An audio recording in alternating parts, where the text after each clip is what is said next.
Hey guys, JBuilds here, and in this video I'm going to be installing this reverse osmosis water filtration system made by this company called Waterdrop. This particular system is what's known as a tankless water filtration system. When it comes to reverse osmosis systems, there's two types mainly. There's the tankless one, which is what I have here, and then there's an older style that has the pressurized tank that stores your filtered water that sits under your sink. I would suggest you do your own research because there's pros and cons for both of these types of systems, but I personally went with this type because number one, it takes up less space under the sink because it's just this unit and there's not as much, you don't have to store the tank under the sink. And also number two, there are less hoses and plumbing to connect into with these types of systems, so there's less chance of leaks or things failing. And then also with the tank systems, I've heard sometimes if you store the filtered water in them for too long, there's a chance of bacteria developing in those tanks. The other thing that I like about this system is that some of the other systems discharge wastewater into the line, so for every gallon that you filter, you're wasting another half gallon or 2 gallons. With this particular one, there's no wasted water. And then the other thing that I was also looking for is with these RO systems, basically the way the filtration works, it removes all sorts of minerals from the water. So the water that you get filtered has no minerals, and there are certain minerals that you want to keep, like the good minerals that you still want to keep in your filtered water. So this comes with an additional filter that kind of adds back the good minerals after the water is filtered. And that they call that remineralization, and that's an additional feature with this one. For those reasons, I decided to go with this type of system, and I'm going to be showing you kind of the results first, and then we'll do the installation after.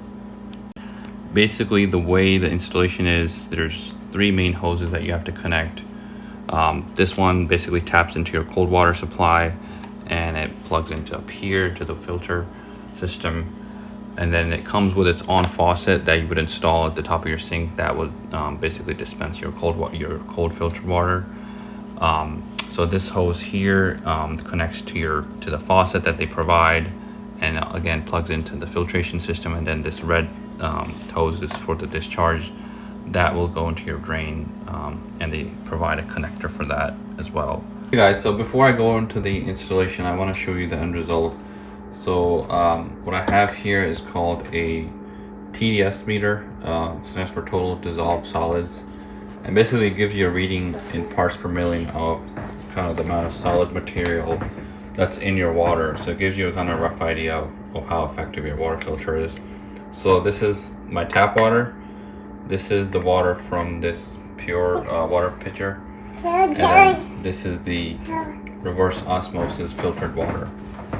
So I'm gonna do this on the tap water first to show you guys what numbers we're getting. You see that's like around 196, 200 mark there.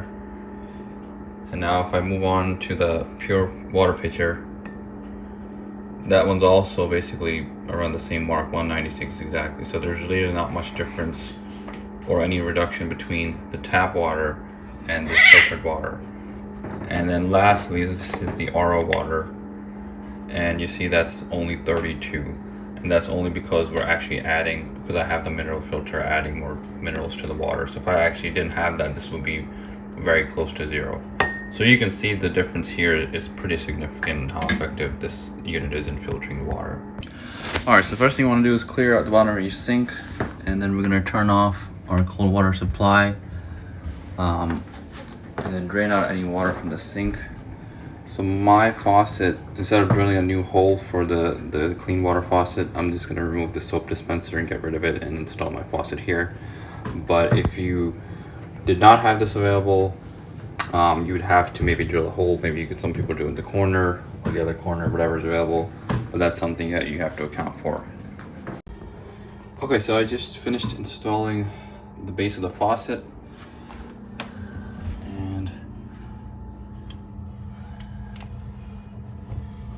There's the bottom part right there. I'm just gonna plug in the quick connect fittings for this hose here.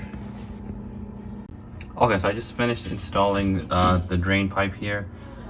Just drill a hole with a 1/4-inch drill bit into the side of this pipe, and basically this piece just clamps in, and you have to make sure that you put these in at the end, these locking washers, I guess. And at this point, I'm basically ready. I have all 3 of my hoses ready to just install, and you have to also make sure there's an outlet down here to plug in the water filter system. Okay guys, so I have all the connections made up going into the filter.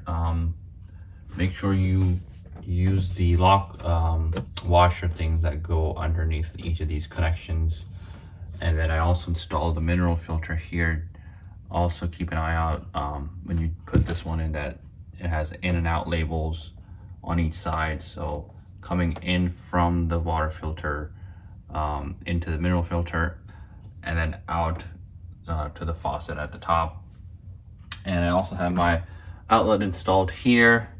All the connections are made here. Everything's finalized. Again, on this one, make sure you have the lock nut there.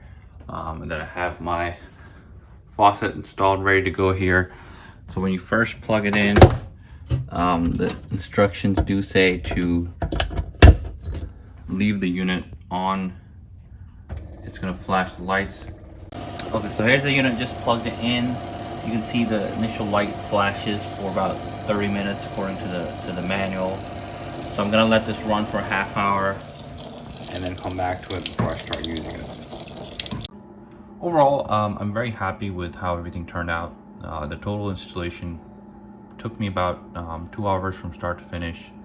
Probably a little bit longer because I had to add the outlet to power this thing, but I think it's definitely worth the time and the investment.